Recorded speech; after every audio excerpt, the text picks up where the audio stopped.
Most people believe a gravity dam holds back water because it is enormously heavy. They are wrong, and the real reason is something engineers almost never discuss in public.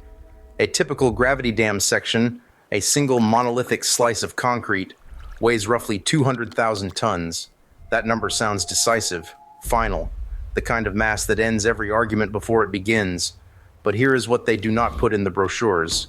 That number tells only half the story, and the half they leave out is the half that keeps structural engineers awake at 3 in the morning.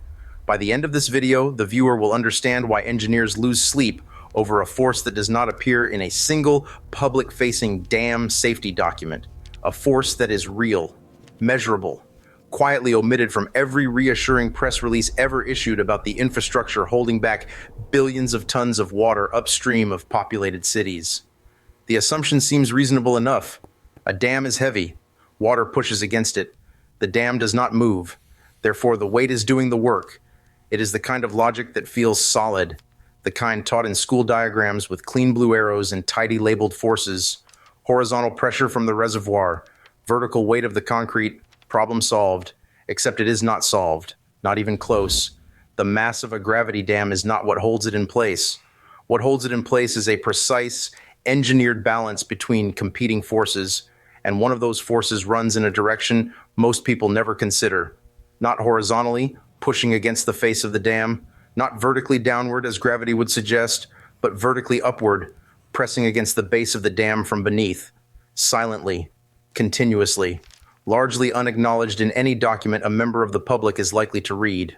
That force has a name, it has a measured value, it has a documented history of contributing to structural failures. And yet, if a person walks into their local water authority office and asks for the uplift pressure readings at the base of the nearest gravity dam, the odds of receiving a clear, public-facing answer are vanishingly small. By the time this video ends, that gap between what engineers calculate internally and what the public is told will be impossible to ignore. To understand why weight alone cannot be the answer, it helps to understand exactly what a gravity dam is holding back. Consider the Hoover Dam on the Nevada-Arizona border. Its tallest section rises 221 meters above the Colorado River's original bedrock. The reservoir behind it, Lake Mead, holds approximately 36.7 cubic kilometers of water at full capacity, enough to cover the entire state of California to a depth of nearly 36 centimeters. The pressure that volume exerts at the base of the dam face reaches roughly 21 kilograms per square centimeter.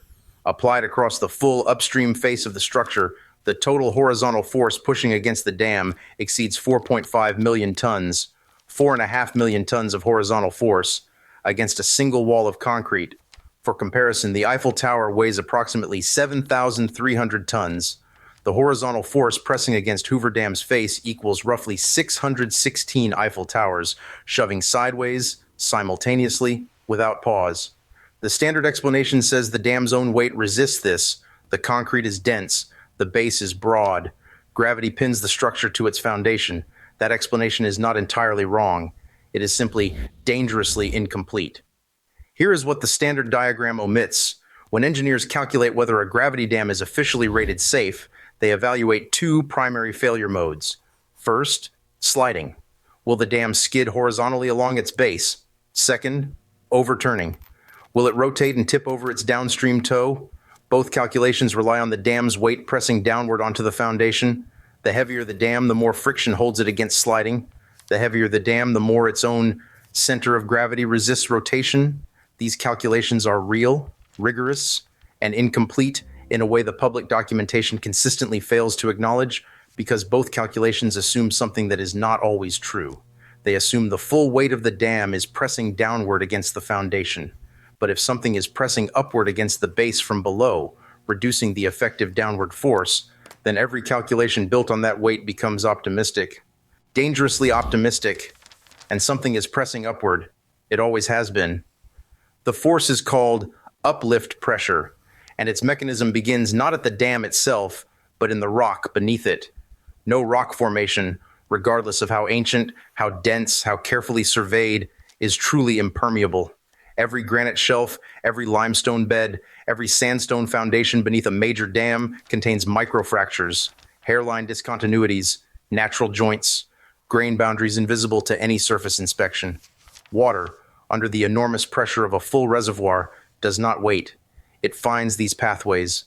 It seeps. Year after year, decade after decade, reservoir water infiltrates the foundation rock beneath the dam and travels downstream following pressure gradients through the bedrock. As it travels, it presses against every surface it touches, including the underside of the dam's base. This upward pressure, acting against the full contact area between concrete and foundation rock, directly subtracts from the effective downward weight of the structure. Engineers call this reduction the buoyancy effect of foundation uplift. Its magnitude is not trivial. The engineering profession did not discover this phenomenon recently. In 1899, the American engineer William Kane published formal analysis of water pressure in dam foundations. By 1915, the United States Bureau of Reclamation had formally incorporated uplift assumptions into its design standards, acknowledging in internal engineering documents that a significant fraction of reservoir pressure must be assumed to act upward against the dam base across at least two-thirds of its width. Two-thirds, across the full base width, upward. In a dam with a base width of 180 meters, not unusual for a major gravity structure, that uplift acts across 120 meters of contact. At reservoir depths of 100 meters, the uplift force at the upstream edge alone approaches 10 kilograms per square centimeter. Integrated across the relevant area, the total upward force can reach hundreds of thousands of tons, directly and silently subtracting from the effective weight that every sliding and overturning calculation depends upon. In June of 1928, the St. Francis Dam in California collapsed. A curved concrete gravity dam standing 62 meters tall, designed by William Mulholland, completed in 1926. It failed catastrophically within hours of a routine inspection that had declared it structurally sound. The flood that followed killed between 400 and 600 people downstream. Subsequent investigation identified foundation seepage and uplift-related weakening as primary contributing factors. The rock beneath portions of the dam had been actively eroding under seepage pressure for months. No public-facing document issued before the failure had named uplift monitoring as a concern. The weight of that dam was not in question. Its mass had not changed overnight. What changed was the effective downward force available to resist sliding and overturning, because water seeping beneath it had been subtracting from that force, invisibly, for 2 years. The weight was not the point. Here is what they never tell the public: official dam safety ratings, the designations that appear in government communications, in infrastructure reports, in the press releases issued after routine inspections, are calculated primarily against overturning and sliding resistance. They reference the dam's mass, they reference the foundation friction coefficient, they reference the horizontal force of the reservoir. They do not reference measured uplift pressure from beneath. In a 2019 review of dam safety monitoring data across federally regulated structures in the United States, researchers found that a significant portion of older gravity dams, structures built before 1950, lacked active piezometer instrumentation within the foundation. Piezometers are the instruments that measure actual pore water pressure in the foundation rock. Without them, uplift values used in safety calculations are not measured, they are assumed, taken from design tables written decades ago under geological conditions that may or may not reflect the current state of the rock. That gap between the assumed uplift value printed in the original design documents and the actual uplift pressure currently acting on the foundation is the number that does not appear in any public-facing dam safety brochure. It is the number structural engineers argue about in closed technical sessions. It is the number that, in at least one documented case, turned a structure rated as safe into a catastrophic failure within 48 hours of a final, reassuring inspection. The dam does not hold back water because it is heavy. It holds back water because its weight, its geometry, and its foundation friction, when properly combined, exceed the sum of the forces trying to move it. And the force, most likely to quietly reduce that margin, year by year, through fractures no surface inspection will ever find, is the one pressing upward from below. They never tell the public that the safety rating on the sign at the visitor center does not account for what is happening in the rock beneath the concrete. There is a particular kind of silence that surrounds systems we have decided to trust. Not deception, not conspiracy. Something quieter than that. A structural gap between what engineers calculate in private and what institutions communicate in public. A gap maintained not by malice, but by the assumption that the public does not need to know which forces are named and which are not. That officially rated safe is a complete sentence rather than the beginning of a longer and more complicated conversation. The gravity dam holds. The water stays where it is told to stay. And somewhere beneath the concrete, in the microspace between bedrock and foundation, water moves along paths that no inspection report will ever describe. The question worth sitting with is not about dams specifically.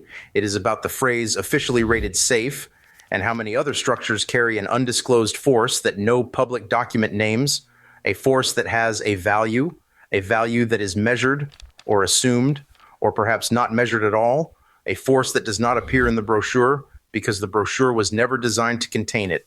That question does not have a clean answer here, but it has a direction. The next video examines a different structure, a different class of infrastructure, a different hidden force that behaves in ways its official documentation does not describe. The mechanism is not water, but the silence around it is exactly the same.